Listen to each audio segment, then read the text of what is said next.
We are glad that you are finally here to receive this.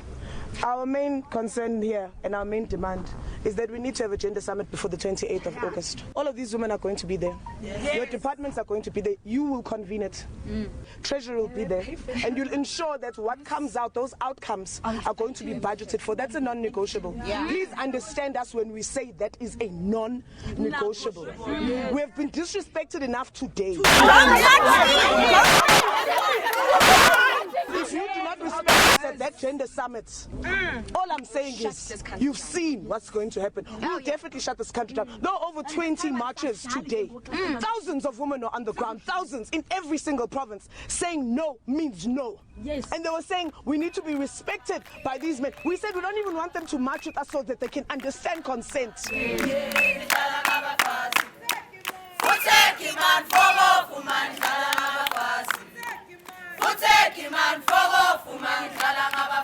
On the 1st of August 2018, a movement called #The Total Shutdown Women's Movement took to the streets of our country in an attempt to hold the government accountable and demand for responsive action towards the crisis and increasing rates of gender-based violence and femicide. #The Total Shutdown Women's Movement was born on social media after a group of angry women had enough of the increasing rates of violence and wanted a coordinated response from government to the violence endured.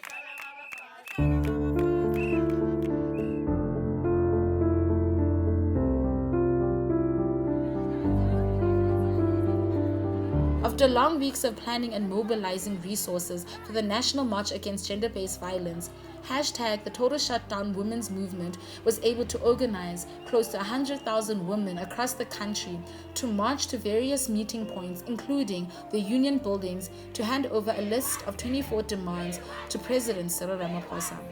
One of the demands of the women's movement was for the presidency to host a presidential summit against gender-based violence and femicide with both civil society and government, and to respond by collectively developing a multi-sectoral response that would address the mass violence against women across all diversities, as well as violence against children. Coming up with a national strategic plan was that we need to be reflecting more. What kind of theories are we going to bring? Or what kind of responses? Yeah, what is happening around us? What is happening within civil society? That is why we also invited people into a room and say, can we talk about this? So we had the Theory of Change meeting, and then it also set in motion the planning of how then do we reimagine a national strategic plan for gender-based violence.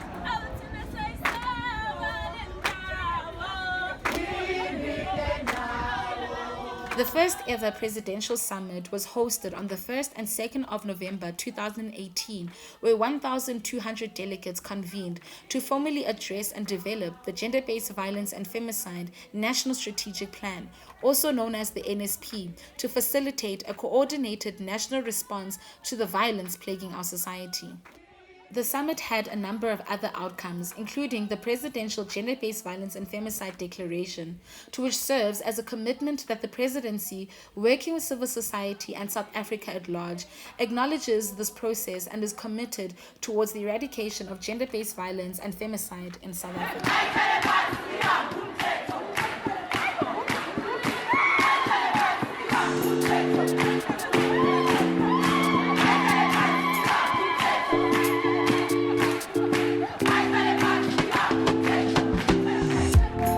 In 2019, a number of consultative meetings occurred to engage various stakeholders in the design process and the drafting of the theory of change of the National Strategic Plan. These meetings included government representatives and local leadership structures, civil society organizations, and broader citizens of the community to give insights on how they need the NSP to respond to their provincial and local problems.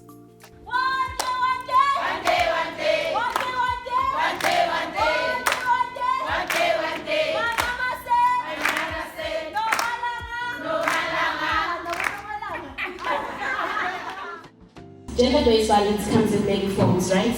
Physical violence, sexual violence, economic violence, psychological violence, rape, Sexual abuse of girls, sexual harassment, trafficking, femicide, cyber violence, violence as a result of sexual orientation, violence as a result of sexual and or gender identity, structural violence that is directed at women because she is a woman. Umuntu wesifazane needs to go through a criminal justice system, sesikhuluma ngama-courts.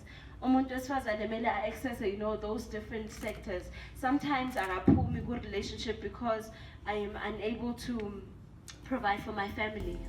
The sharing of experiences by those who attended the meetings was facilitated in order to better inform this process. People raised a number of concerns they've encountered in their communities when dealing with gender-based violence and further highlighted the national urgency for all of us to proactively deal with this crisis.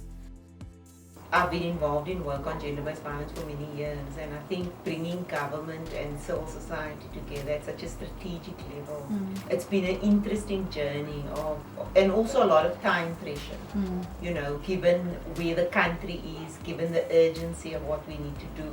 So it's been a pressured road, but an important road, because I think it's about forging relationships, forging ways of working together, learning how to trust, learning, each other's different worlds and how to come together around a common agenda. So I think it's about learning what those different worlds are, what those different perspectives are, but also I think at the same time how important it is for us to work together, because we actually need civil society, we need government, we need communities, we need the private sector. We all need to be coming together, and we come with different lenses, different experiences.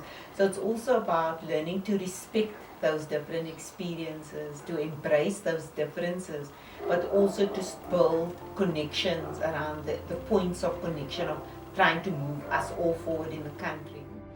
So the thing we want to gain when we go out, to raise the awareness about gender-based violence, and sibe nama campaign la kuzomema khona abantu besifazane and work raise the awareness about gender-based violence, and kukwazi ukuthi singabantu besifazane sibe nama-group la kuzoxoxa khona about gender violence, kuzo-raise i-awareness ngabantu besifazane abahlukumezekayo. Baningi abantu abahlukumezekayo besifazane, but then kuba ne-fear yokuthi ngizothi ngiphumela obala ubani uzongibheka, but then kube naleyo group ezosiza abantu abaningi yabona. We just want to gain as much information as possible that will help and empower every citizen to feel comfortable as a citizen of their country. Through 6 pillars that inform the desired outcomes of this policy, the National Strategic Plan intends to set the tone towards the promotion and creation of a just, equal, and safe society that protects and nurtures the lives of everyone. At the same time, it gives impetus to Outcome 3 of the National Development Plan 2030 and provides a coherent national framework to support South Africa in meeting sustainable development goals. To achieve this vision, South Africa will be required to fast-track progress towards achieving its outcomes over the next 5 years.